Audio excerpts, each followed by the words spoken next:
Muito se tem discutido se essas manifestações ruidosas dentro das igrejas pentecostais, nos dias de hoje, elas são verdadeiras ou falsas. Muitas pessoas têm dúvidas se esse dom de línguas que é manifestado dentro das igrejas pentecostais, eles realmente é o dom bíblico ou não. E nos últimos anos isso tem crescido de forma avassaladora e qualquer pessoa que faz parte desse movimento pentecostal, eles têm um anseio, uma vontade de em algum momento falar em línguas. Mas afinal de contas, isso é uma manifestação dada por Deus ou não? Isso é falso ou é verdadeiro? Observe esse vídeo que eu vou te mostrar agora. Oh, glória!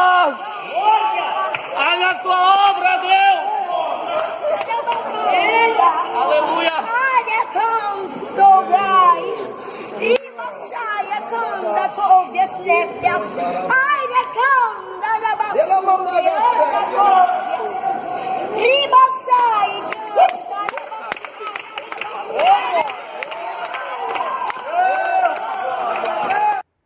Pois bem, após você ver esse vídeo, você pode perceber que há uma manifestação desordenada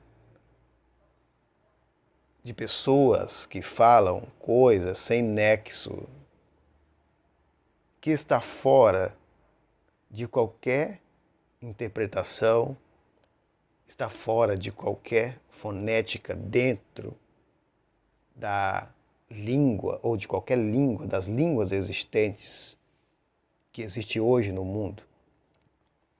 E algumas pessoas dizem ser o dom do Espírito Santo manifestado no capítulo 2 do livro de Atos. Mas observem bem comigo o que está escrito no livro de Atos, capítulo 2. Quando o Espírito Santo desce sobre os apóstolos e eles começam a falar em outras línguas. Vamos ver o que a Bíblia diz? Ora, estava habitando em Jerusalém judeus, homens piedosos, vindo de todas as nações debaixo do céu. Observem bem, de todas as nações debaixo do céu. Quando, pois, se fez ouvir aquela voz, afluiu a multidão que se possuiu de perplexidade, porquanto cada um os ouvia falar na sua própria língua. E as pessoas que estavam ali eram pessoas de várias nações, e agora eles começavam a ouvir as grandezas de Deus na sua própria língua materna. E muitos que não entendiam o que estava acontecendo começaram a se questionar: será que esses homens estão embriagados nessa hora do dia? E Pedro, tomando a palavra, diz: não tem ninguém embriagado. Na verdade, aqui se cumpriu as profecias. Uma profecia de que o Espírito Santo batizaria essas pessoas. E realmente ali aconteceu uma manifestação extraordinária. Logo Pedro vai batizar quase 3.000 pessoas em um sermão. Mas quando você consegue provar que o dom de língua do capítulo 2 ele é um dom idiomático, muitas pessoas recorrem ao capítulo 14 de 1 Coríntios, versículo 2, para dizer que existiam dois tipos de dons espirituais que batizavam as pessoas para eles falarem em línguas. Mas seria isso verdadeiro ou seria isso falso? Observem comigo o capítulo 14 do livro de 1 Coríntios, versículo 2. Pois quem fala em outra língua não fala a homens, senão a Deus, visto que ninguém o entende, e em espírito fala mistérios. Muitas pessoas então dizem assim: esse texto está deixando claramente que quem fala em outra língua ninguém vai entender. Isso é um mistério de Deus. Mas eu digo para você, se você pegar esse texto ou qualquer outro texto das Escrituras e isolar ele e der a sua própria interpretação, vai gerar precedentes para grandes heresias. Grandes heresias vão surgir no mundo se fizermos isso. Não podemos pegar um texto isolado. Precisamos pegar a chave hermenêutica que coloca o contexto, à luz da visão do escritor, em um contexto cultural, aonde vai se tornar muito claro o propósito da mensagem.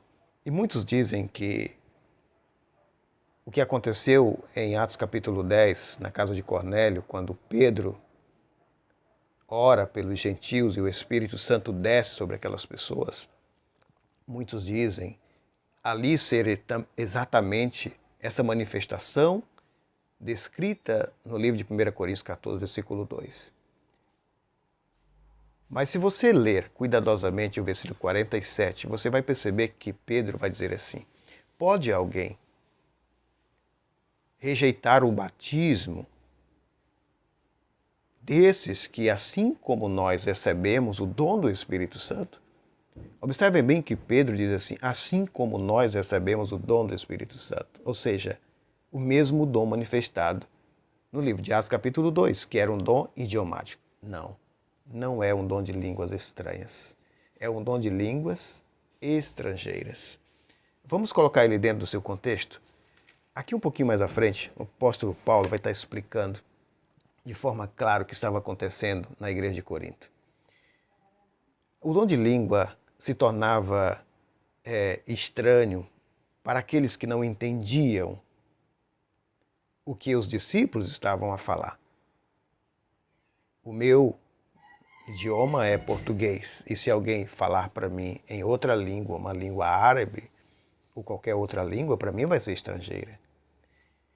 E a igreja naquele momento estava se portando como criança, como meninos na fé. Eles estavam tão empolgados com aquela capacidade de falar em outro idioma que eles falavam entre si sem nenhuma necessidade. O versículo 20 vai deixar muito claro isso. Ele diz assim: irmãos, não sejais meninos no juízo. Na malícia, sim, sede crianças, quanto ao juízo, sede homens amadurecidos. O versículo 22 você vai perceber que Paulo está associando diretamente ao comportamento imaturo daquela igreja. De sorte que as línguas constituem um sinal não para os crentes, mas para os incrédulos. Paulo estava dizendo: o que vocês querem falando em línguas para pessoas do mesmo idioma?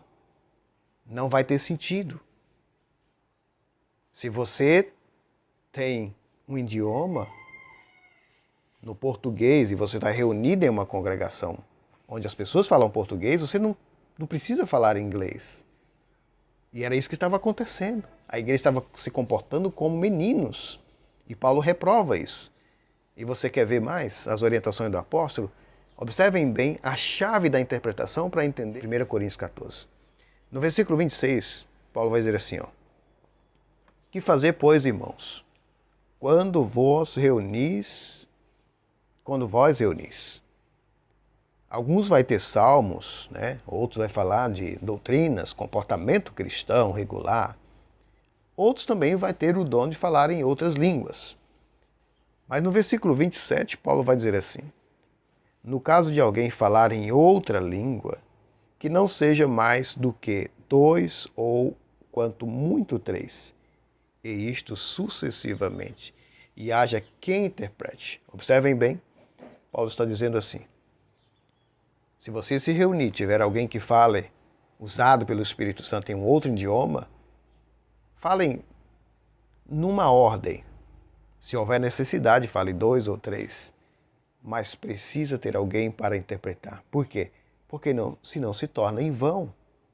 E ele vai edificar a si mesmo. Porque ele vai falar em língua, orar em língua, mas as pessoas não entenderam.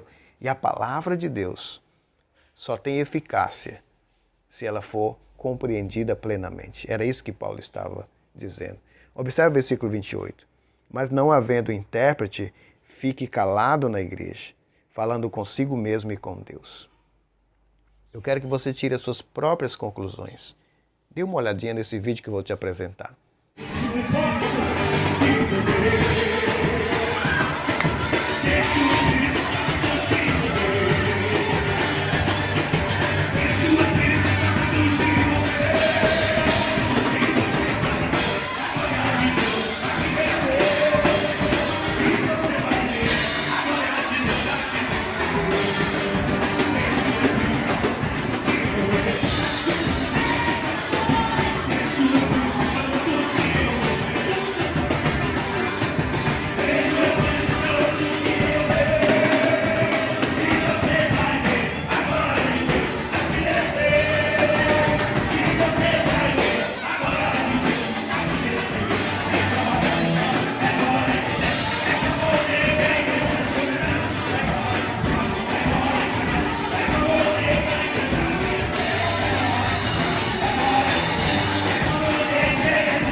Querido, deixa eu falar uma coisa para você.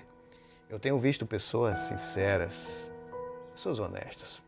Tem parentes bem próximos, são parentes bem próximos meus, que almejam ansiosamente por falar essas línguas. E eu quero dizer uma coisa, se você for uma dessas pessoas, estude a Bíblia com mais cuidado.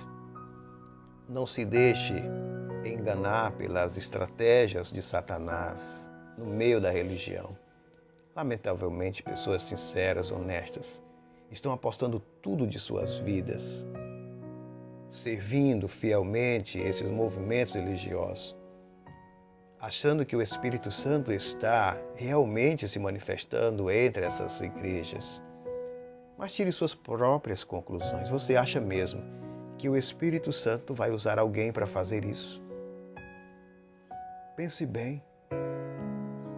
Os frutos do Espírito Santo, diz a palavra de Deus, que são amor, paz, longanimidade, bondade, mansidão, domínio próprio. Esses são os frutos do Espírito Santo.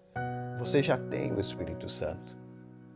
Você só precisa se permitir com que Ele possa te usar para um ministério maior, de pregar a palavra de Deus. Deus te abençoe.